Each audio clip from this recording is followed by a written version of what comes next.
And, well, it's the British four that, of course, all eyes will be on here. Alex Gregory in the bow seat, and then Pete Reed, Tom James and Andrew Triggs-Hodge. And we'll start, though, on the far side here. This is the Czech Republic. Two of the four that actually finished ranked 12th last year, returning here for the Czech Republic over in lane 1. Belarus in lane number 2 also didn't make the A final in Bled. They finished 9th in the ranking. It's exactly the same quartet as competed in Slovenia. Then in lane number 3, the winners of the first semi-finals in 5:54.34, the British, and more to talk about them when we get into the race. Next to them, Greece, the silver medalists for the past 2 seasons in the World Championships, winners of the second semi-final in 5:51.7, so a little bit quicker than Great Britain, but things were changing yesterday, so I wouldn't read too much into that.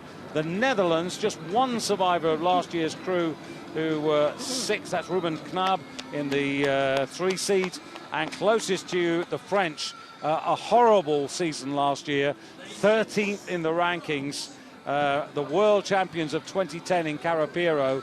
But it was chalk and cheese between the two performances of 2010 and 2011. Yeah, indeed. And as I understand, they're still looking for Olympic qualification. Final of the men's fours, and pretty well away. The crew that were a little slow out of the blocks there. Belarus, 2 from the top of your picture. Yeah, good start from Greece. Stέργio Papaχρήsto, Gianni Tsίλη, Giorgio Tsalas and Gianni Χρήστου, the former single sculler in the stroke seat of the Greek boat. And there you see them in the middle of the picture, the big, tall Gianni Χρήστου in the stroke seat.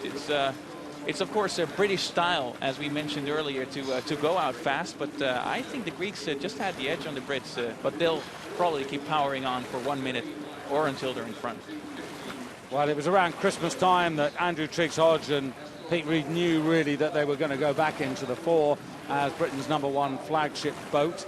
And just on the near side, you've got France, then the Netherlands 2 away from you, then Greece, who are leading, then Great Britain, and then beyond them Belarus, and furthest away the Czech Republic in lane number 1.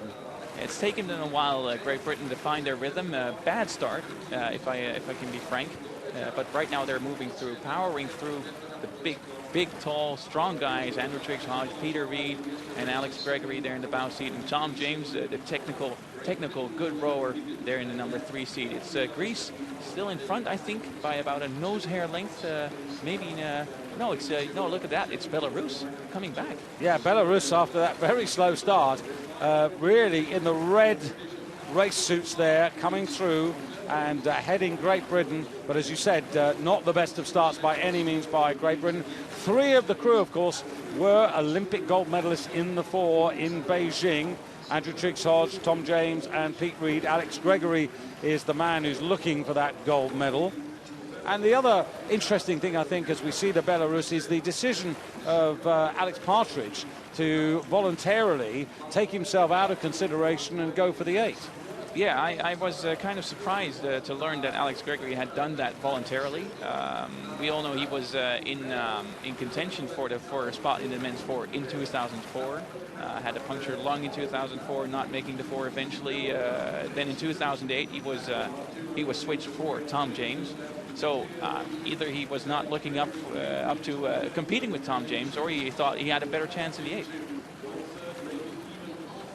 So the race now beginning to really unfold here as you take a look at the British. And interesting that both the British women's double scull had a poor start, and maybe this is reflecting what David Tanner said, that right to about an hour before the regatta started, he was making the comment actually that they've got work to do on the starts. That's certainly the case if we can judge it by the fact that the women's double sculls and the men's 4 didn't come out of the blocks very quickly. But they've made up for that. Clearly in the lead, about a boat length in front of Belarus, and then it's the Greeks still up there, but dropping back slowly but steadily. Australia and New Zealand both will have crews to figure in this for sure. Australia, who nominated Josh Dunkley, Drew Ginn, James Chapman and William Lockwood, Bill Lockwood, that's their quartet. New Zealand, who were 8th last year in the World Championships, but Sean O'Neill, Chris Harris, Jade Uru and Tyson Williams will be their quartet. Yeah, but they raced at this regatta. They have the same coach as the lightweight men's 4. So they came over to Europe, even though they qualified themselves for the Olympic Games already. But they were a bit disappointing. The New Zealand 4, 4th, I think, in the B final. Correct. No, 4th in the, sorry, they were 4th in the semi-final, which is why they didn't go through. I'll check the B final for you in a moment. But Great Britain forging on here. Yeah, forging on, increasing that lead. Belarus trying to hang on, and on that second spot, they had a really a bit of a lousy start, made up for that in the 20 strokes that followed. It's open water between Great Britain, then Belarus, and it's on the far side. On the far side, it's the Czech Republic moving into 3rd spot. Greece, the Netherlands, and France not really up there right now. Yeah, Belarus just being tackled now by Matthias Klang, who's in the stroke seat for the Czech Republic, with Milan Brunsvik, and then Jakub Podrasil and Michal Hurovat. And they're right on the far side. You can see them there on the left. The angle's not terribly good. They're just about to bow, just taken the Belarus crew now to make a 2nd place their own. Belarus with that very settled quartet, and Great Britain at the moment still with the power to hold off. You can see now Belarus, who've probably given all that they had to give, with, as you can see, 200 meters to go now, and the Czech Republic moving solidly into 2nd place. But all credit to Belarus, they've just raised their game again. Yeah, they were asked a question as a result of the move by the Czechs, and they've got an answer. Yeah, they moved right up there with the Czechs, and it's still a deceptive angle as we see the Brits coming through in our picture right now. And it's also the Greeks coming back. Yeah, the Greeks who can raise the finish, and that's exactly what they're doing now. As they come in front of us, it's going to be Great Britain by a full length, clear water. Greece moving back into 2nd place. The Czechs being counter-attacked by Belarus. Whoa! Belarus, I think, have taken 3rd place. Greece got 2nd. I would say Belarus counter-attacked and on the surge took 3rd place away from the Czechs. Yeah, disappointing. France still not up there. World champions, as you said, in 2010, but far behind in 6th place. Netherlands in 5th. But what a race by Great Britain. Yes, particularly after the start, which again was not characteristic for the British 4. No, just a bit sloppy, if I may say so. A bit sloppy, but they made up from the 500-meter point up until the finish line. They just moved away from the field. And look at this finish. It's a close finish for 2nd, 3rd, and 4th spot. And Greece, perfectly timed sprint.